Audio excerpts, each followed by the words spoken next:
After contemplating the $3 million inheritance, I made a significant choice to split it between my mother and myself. This decision arose shortly after my father's funeral. While perusing the inheritance documents, Jack, without seeking permission, cautioned me against being too greedy. Thoughts raced through my mind. Now I could finally leave my job. Gratitude towards my deceased father flooded my thoughts, albeit tinged with frustration at his hesitance. Ignoring my confusion, I blurted out a retort, inadvertently revealing Jack's jab at my father. Amidst discussions between Jack and my mother-in-law about purchasing a new car and indulging in shopping sprees, I struggled to contain my emotions. The unexpected turn of events left me reeling. Overwhelmed, I dared to request financial assistance with household chores, only to be met with insults directed at my father. Living with Jack and my mother-in-law seemed unbearable at that moment. Suppressing my anger, I forced a smile and acquiesced to their plans. I am Kelly Cohan, a 38-year-old housewife, and I work alongside my husband. My parents, both doctors, ran a reputable clinic in our hometown. As an only child, I was showered with love. Despite their initial disappointment at my career choice in pharmacy, they respected my decision. Tragedy struck when my mother passed away unexpectedly in an accident, leaving me and my father devastated. During those dark times, Jack, then my boyfriend, provided unwavering support. Despite being an ordinary salaryman in the food and beverage industry, I believed our love could conquer any obstacle.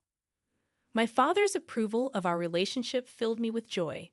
However, during a visit to Jack's family home to announce our engagement, his mother's disparaging remarks about me being an older and plain choice for Jack stung. Jack's swift defense of my character focused more on financial stability than on my qualities. His mother's approval hinged on this revelation. Despite the rocky start, Jack was overjoyed after gaining his mother's acceptance of our marriage. However, despite the smooth path towards our decision to marry, a lingering sense of unease nagged at me. As we prepared to register our marriage, my father, a doctor and real estate investor, surprised me with an apartment in a luxury building in New York City. I excitedly shared the news with Jack, emphasizing that this was not just a gift from my father, but our new home where we could build a life together in happiness and peace. Jack's delighted smile marked the beginning of our married life.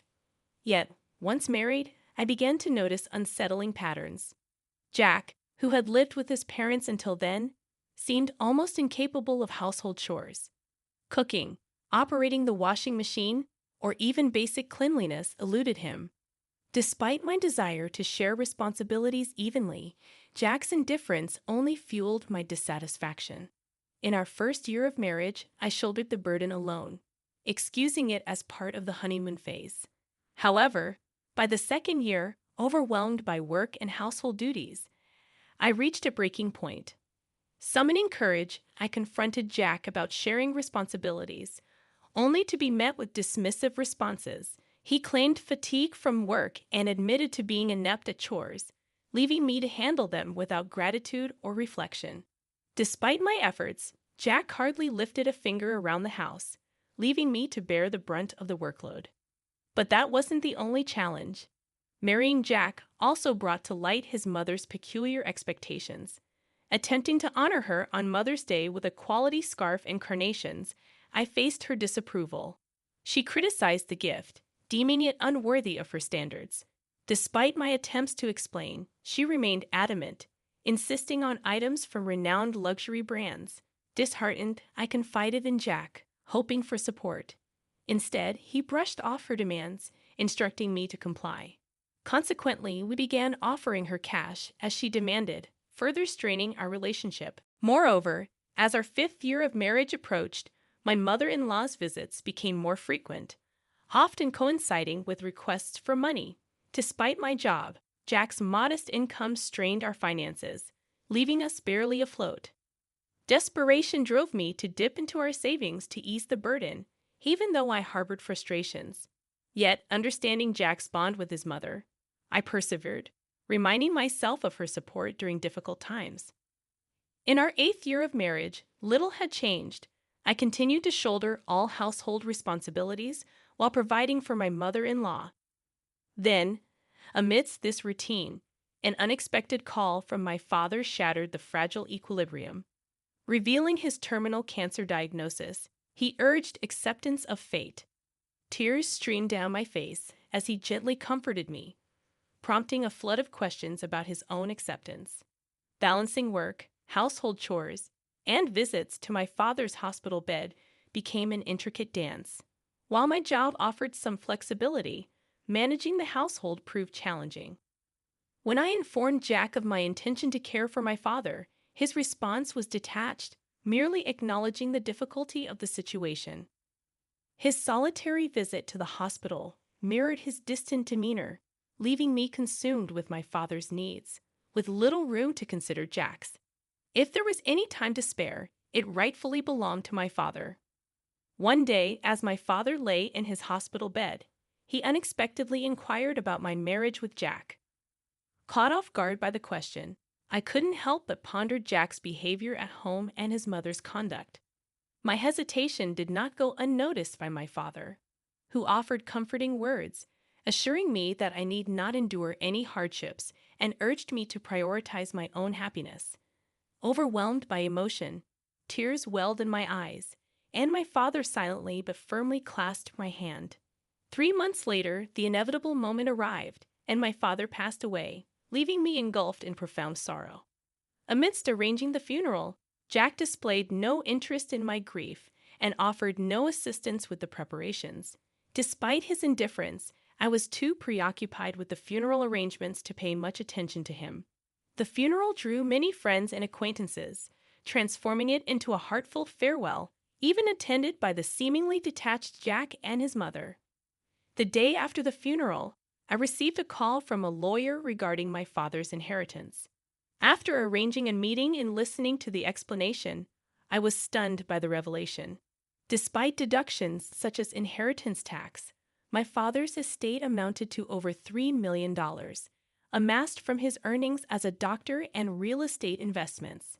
To my astonishment and gratitude, all of it was to be inherited by me, his only daughter. Wrapped in a mix of surprise and apprehension at the prospect of handling such a substantial sum, I proceeded with the inheritance process. Upon returning home, I laid out the documents received from the lawyer on my desk and began reading through them. Exhaustion soon overwhelmed me, and I drifted off to sleep on the sofa for a brief respite. Upon awakening, I heard cheerful voices in the distance, realizing that Jack and his mother had arrived. Confused by Jack's sudden enthusiasm, I noticed him holding the inheritance papers I had left on the desk. Shocked and angered by his intrusion, I confronted him for rifling through the documents without permission. However, my mother-in-law, unfazed, cheerfully interjected, "Wow, an inheritance of $3 million. Isn't that amazing? Now we can live comfortably for the rest of our lives."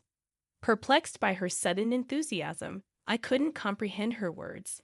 Jack's demeanor shifted, and he adopted a more serious tone as he continued.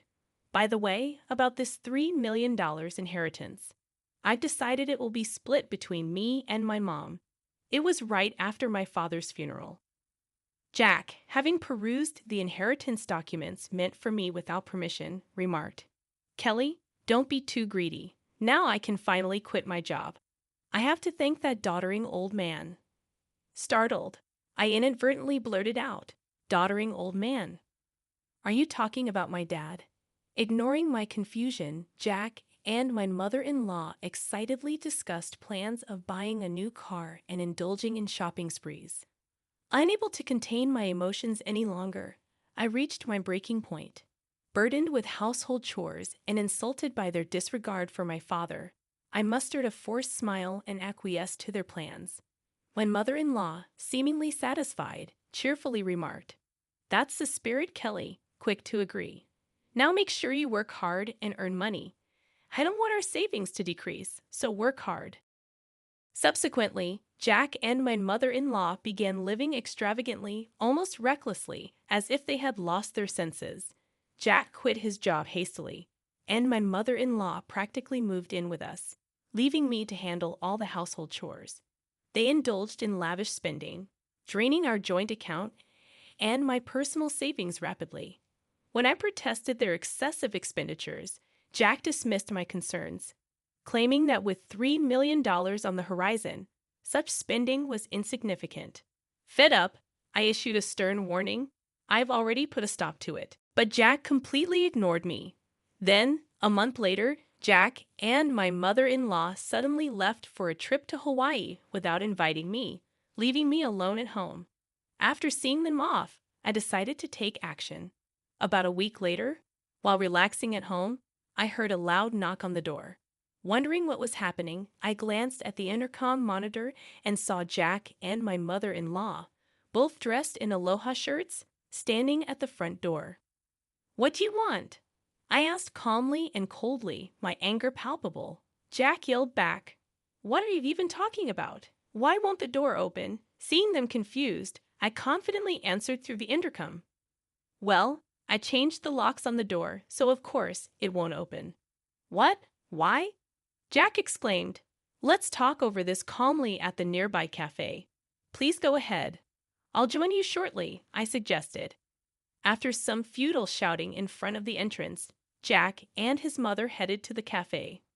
Once I confirmed they had left, I made my way to the cafe.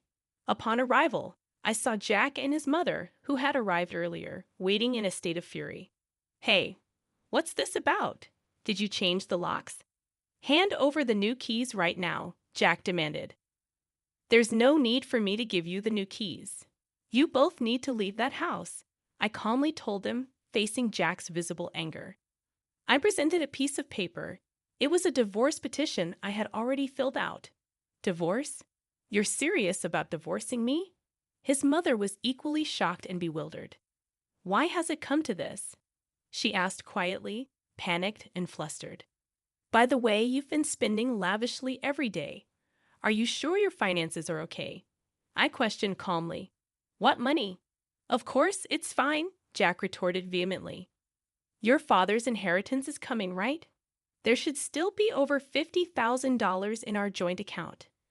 "Look, I'll show you right now," Jack said, taking out his smartphone and opening the banking app to check the account. But his expression changed abruptly. "What? What's this? Why is the money gone?" "It was there just the other day," Jack exclaimed, his face turning to anger. Hearing his words, his mother also hurriedly checked her phone, her face showing confusion. I revealed the truth to them as they panicked, not understanding the situation. "Of course, it's gone. I'm divorcing you." So I moved the $50,000 to my account as part of the property division. I explained calmly. "What do you mean?" Jack's face turned to anger for a moment, but then he smirked, as if remembering something.